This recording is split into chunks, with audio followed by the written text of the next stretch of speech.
2020, definitely a different year for all of us, and a time of crazy things happening, and it just felt like a lot of unknown. I guess it was kind of like scary for everyone, even like being a solid believer, me included. So I think what went through our minds and hearts first was just, what? Is this real? There's no schools. I'm a part-time high-risk OB nurse. They didn't, because I was part-time and supplemental actually, they had me stop working. This just felt so different because it felt like, it was impacting all of us. It was happening to everybody, and not just in my city, my state, my nation, but the world. I felt like I was in a weird episode of The Twilight Zone or something. Like this was like a science fiction movie become real. And that just kind of was the theme, I think, for a while. Even after I moved here, it was like when the fires hit, that was really strange. It just, for me, the bizarre part was seeing the sky. It was almost like the end of the world. We had tons of friends and family that lived near us, in the middle of the city, that were starting to pack up their stuff, having a plan B of where to go if the fires did reach that far. 2020 was all new, and this pandemic, the political unrest, the riots downtown Portland. All of this tumultuous culture and society that we're living in now. There was a lot of a lot of racial tension, I think, overall, specifically because of the deaths of Breonna Taylor and George Floyd. And so all that kind of boiled over into this, like, the community reacting, and sometimes in violent ways. Everyone's like, don't go downtown, it's scary, there's, people throwing things, windows being broken, just chaos, I guess. So to me, it made me a little more nervous to witness and hear what was going on. Well, there were times when I would see what's going on and I was almost in disbelief. Like, what is happening? It grieves my heart.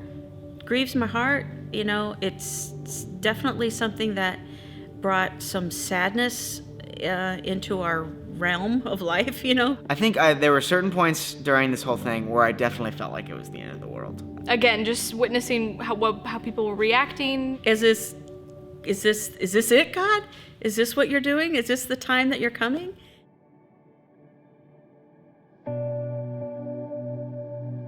Outside of all the chaos, a partial thing that was a big distraction and almost blinder to all the other chaos going on in the world. I don't know if I should talk about this. Is it okay? Okay. But I experienced at the beginning of the year a positive pregnancy test, and super exciting. Couldn't wait. It was we were expecting the baby to be due in November, so big year for the change of starting a family. And when I was around 12 weeks, I had a miscarriage, and it actually, again, like the whole world just paused. 2020 was just a difficult year outside of all the chaos of COVID and protests, just with disappointment and I guess anger, confusion, not a ton of positive self-worth, just thinking there's something wrong with me. The one thing that I'm supposed to be able to do, I can't.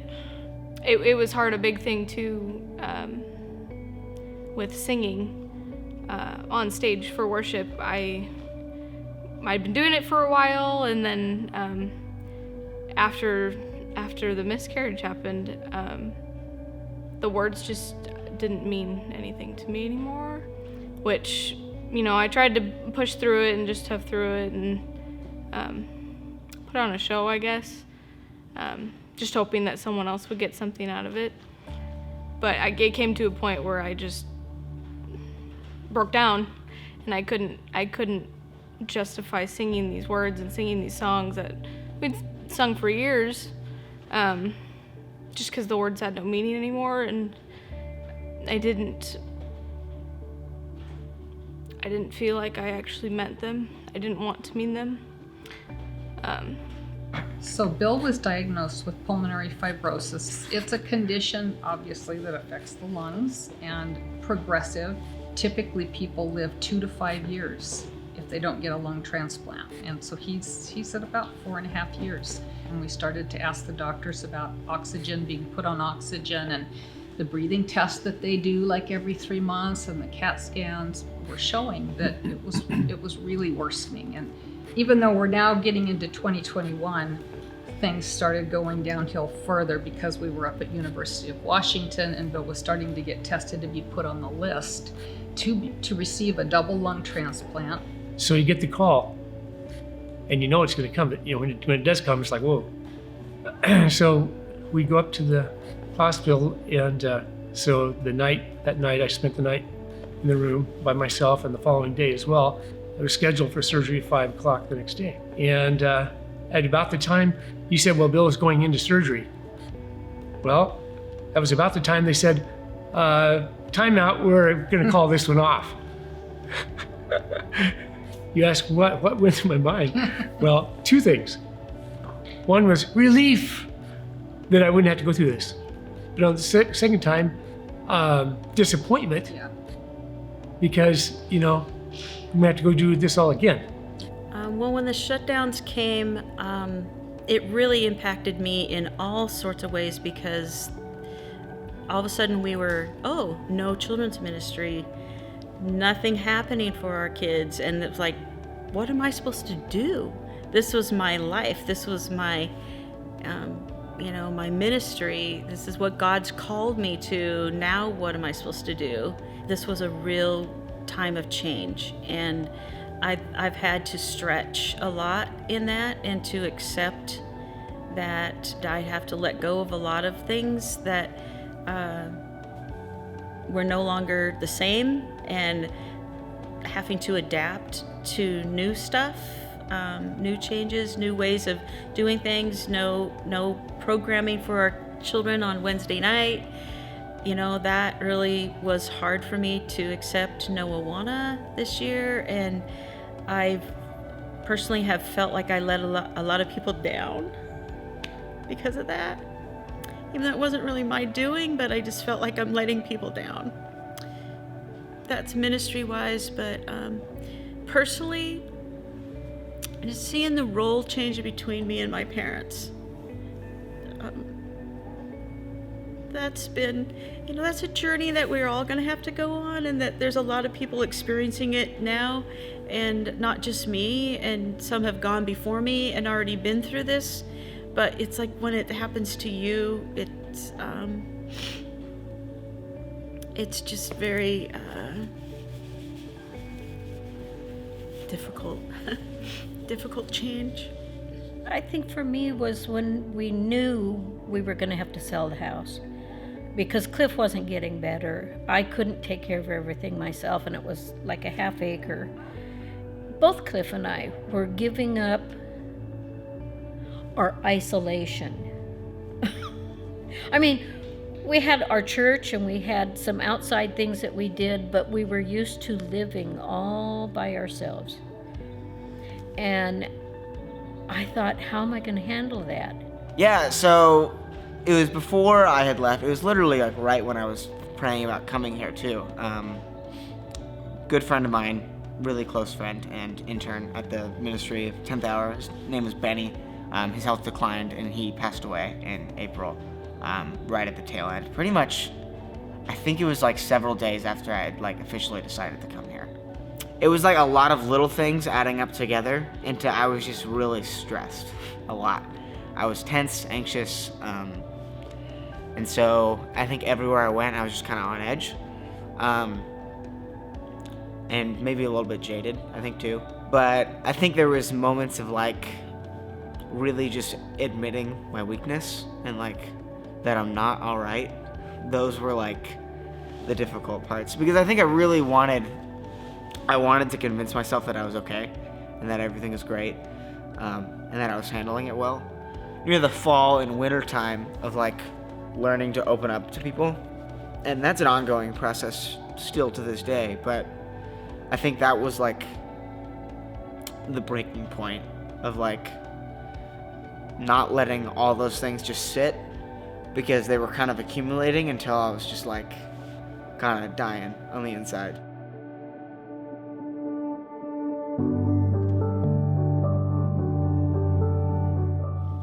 I believe that what I've experienced this past year has really solidified in my heart and in my mind about the faithfulness of God, how He is faithful and true to His word. I don't know how people manage. I don't know how they get through daily without the Lord, without the Holy Spirit, His comfort, His strength. I need His strength so much. Even to find joy in the midst of all that's going on, I wouldn't have that without the Lord. I have felt like God has really given me a calm and a peace in my heart. I mean, as crazy as it sounds, it's almost like the gospel is becoming very real to me. The gospel, I think, becomes real when you finally realize your weakness fully and completely. And I think when I realized my inability to really handle all that life was throwing at me, it's like that's when I realized that Jesus was who He says He was. It was like He was really there, not just through His word and through prayer, but through the people around me. I think I'm going to look back on this time as an important time in my life where I understood that the message that I preach of the gospel isn't something that I do just because it's the moral thing to do or like to fill some sort of religious checkbox of preaching the gospel, but because it really is what saves and redeems. And the prayer was that, the doctors would be given wisdom and guidance by the Lord, and He gave them the wisdom. This is not the time, these aren't the lungs. So even though Bill went all the way into OR and it was crazy emotionally, spiritually, every which way, we knew it was God and it was God's will. Well, for me, I think it's more along the lines of trusting that God's promises are good today as they were 2,000 years ago. And that we have fellow Christians here who are supporting you in your struggle. Bill is going to get new lungs, whether it's on this side of heaven or the other. And it's up to God. But we know he will be made whole and he will get new lungs. 1 Thessalonians 5:14 and 15, how the brothers and sisters come together and help each other and love and encourage each other. Man, have we felt that. And while it's hard not to be on the giving end, which is what we're much more used to, and to be on the receiving end, it's where God has us right now. And I'm just so thankful that God has been there for both Cliff and I for that transition. And I am so thankful for where we are and who we have in our life. I feel that everything we have in life was given to us by God. And if he takes it away, that's okay. He will provide for us still. So I took a step back, stopped doing singing on stage for a little while, and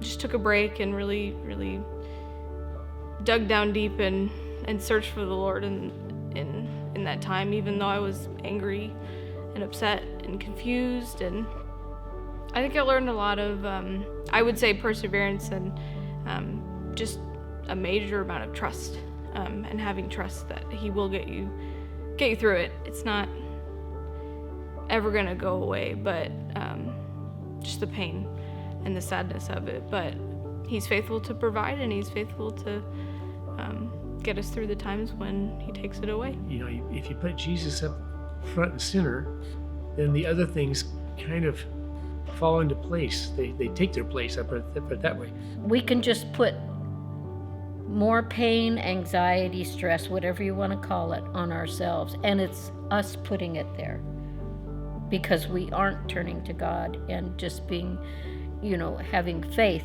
that he is always there. Well, I'm always amazed how God can make beauty out of ashes. So I'm kind of excited to see what that's going to look like.